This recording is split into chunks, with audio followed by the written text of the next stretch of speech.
खुलुमबाय स्टुडियो आं रबिन बसुमतारी टुक्राझार मिसननि सोनाब फारसे थानाय दंफांनि दालांखौ आरसीसी दालांजों लुफुंनो अन्थाइ खाम्फा बेखेवनायजों लोगोसे 14 नं चिरांदुवारनि सान्थिपुर गोजौ फरायसालियाव 2 थालानि बिल्डिं लुफुंनो लाइ खुन्थिया गायसनदों बिटिआर सरकारा। नंगौ एमपि जयन्त बसुमतारी एमएलए निर्मल कुमार ब्रह्म आरो बारग' डिप्युटि चिफ खाम्फा बरगयारिनि नुजाथिनायाव टुक्राझार मिसननि सोनाब फारसे थानाय दंफांनि दालांखौ आरसीसी दालांजों लुफुंनो अन्थाइ खाम्फा बेखेवनायजों लोगोसे 14 नं चिरांदुवारनि सान्थिपुर गोजौ फरायसालियाव 2 थालानि बिल्डिं लुफुंनो लाइ खुन्थिया गायसननानै होदों बिटिआर सरकारा।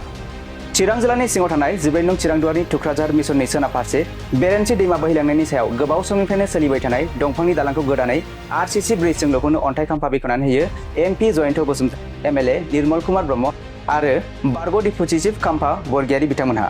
बेजों लोगोसेनो 14 नं चिरांदुवारनि सान्थिपुर गोजौ फरायसालियाव 2 थालानि बिल्डिं लुफुंनो लाइ खुन्थिया गायसनना होदों एमएलए निर्मल कुमार ब्रह्म आरो बारग' डिप्युटि चिफ खाम्फा बरगयारि बिथांमोनहा।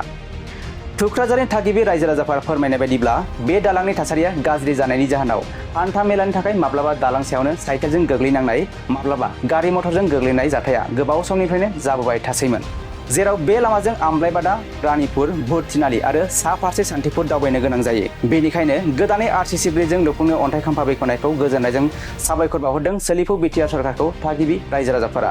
आरो खाम्फा बरगयारिया फोरमायनाय बायदिब्ला सान्थिपुरनि गोजौ फरायसालियाव 2 थालानि बिल्डिंखौ लुफुंनायनि उनाव HSLC उथ्रिसारनाय बिजाथिफोरा बे फरायसालियाव HS फार्स्ट इयारनि आर्ट्स आरो साइन्स स्ट्रिम फोरोंथाइ लानो हागोन होननानै बुंथिलाङो। माने जोंहा जेब्लायबो नुहुरो सोरनिबा गारि बेलथाय फैनाय, गारिया गंथामानोसै दाख्लै लास्ट 12थायाव बेलथाय फैनाया थैयाखै बा मानसिया सिङाव थादों, हख्राव गाबज्रिनायखाय जों फैदों। जों बिपिएफनि आमोलाव 17 बोसोर जों बिराद आसा खालामदोंमोन, बेवबो जानानै फैयाखिसै। मानि थाखाय जानानै फैयाखै सेलाय बेलाय। ओमफ्राय जों दा नैबे मा होनो दा इउपिपिएल बे सरकाराव जोंनि दलांखौ नुबाय बे दलांखौ मावनो हाजोबसिगोन। मावनो हानाय मानि जोंहा गथ' गथाय बेराय बिसिमखौ फैनो हाला, दैयावबो ओंखारनो हाला, जों गिनायानो ओरैबायदि अबस्था जाबाय। सोरनि फोजाहैनायखौ जों खोनासंनाय आन्टि बे लामाया थांजाया आन्टि दलां बारजागोन ना बारजाया, जों 12था 1थाबाबो सिखारनांगौ, जों खोन्थाहरनांगौ। आंनि हाया माबा गाहाय जागुलायबाय, पिकनिक जानो फैयो गिदिं फैयो फोजा फैयो 12था 1था जोंनो थांनो मोना बेसे हख्राव हरनाय थांनो मोना। नोंसोर ओरैबायदि अबस्था माबाया सिङाव दोरोजोब्बाय, बे लामाया माला जागोन जों मिथिया। ओरैबायदि आसा खालामो जोङो, दा नै हथात जानानै फैबाय, बेनि थाखाय बिराद धन्यबाद। बे लामाया नों आंनि नङा, रायजोनि लामा बियो, बेखौ बयबो सापर्ट होनांगौ। आरो जों दा खाथिनि हिसाबै जों डिउटि खालामगोन, सोर मावदों सोर मावा, सोर मा गोमादों मा गोमाया जों बाव नायदेरनो हासिगोन। जोङो जायगानि मानसि, जोङो जागौबा हामदोंमोन, दा जानानै फैबाय, जों बेनि थाखाय धन्यबाद होबाय। रायजो राजाफ्रा आखायाव लानानै बे खामानिखौ मावनो हामबायसै। नैबे नोंथांमोननि मिसननि सोनाबहा बेरेंसि दैयाव मोनसे सालनि दालां दंमोन, दिनै बेखौ नोंथांमोना मोनसे ब्रिज मोननो थांगासिनो दं, मा फोरमायगोन बे बुब्लियाव सार? जोङो बे खबरखौ मोननानै जोंनि रायजो राजाफ्रा जोबोद गोजोननाय मोन्दों। मानो होनब्ला बे दालांनि थाखाय गोबां मानसिफ्रा सैसोनानै दंमोन। इट इज द life line of this area.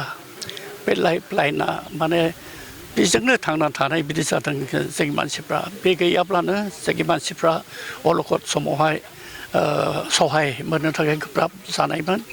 बेनिखायनो बे सुबिदाखौ जे जोंनो होबाय दिनैनि जे सरकार, बे सरकारनि गेजेरजोंहाय मोननो हानायखाय जों जोबोद रंजानाय मोन्दों।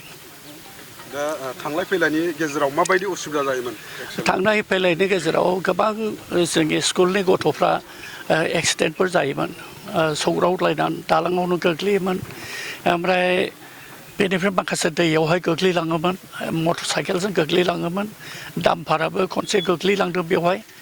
आरो मोनसे गारि फिसा फुंनि समावनो 6:30 समावहाय स्पिडआव फैदोंमोन, बिसोर हमथास्लाबनो हायाखै, दालांनि अबस्था गाज्रिनाय, बिसोरो दानखेनो हायैयाव बिसोर गाहायाव गोग्लैलांदों, जखम जादों, खिन्थु मानसिफ्रा बासिजोबदों।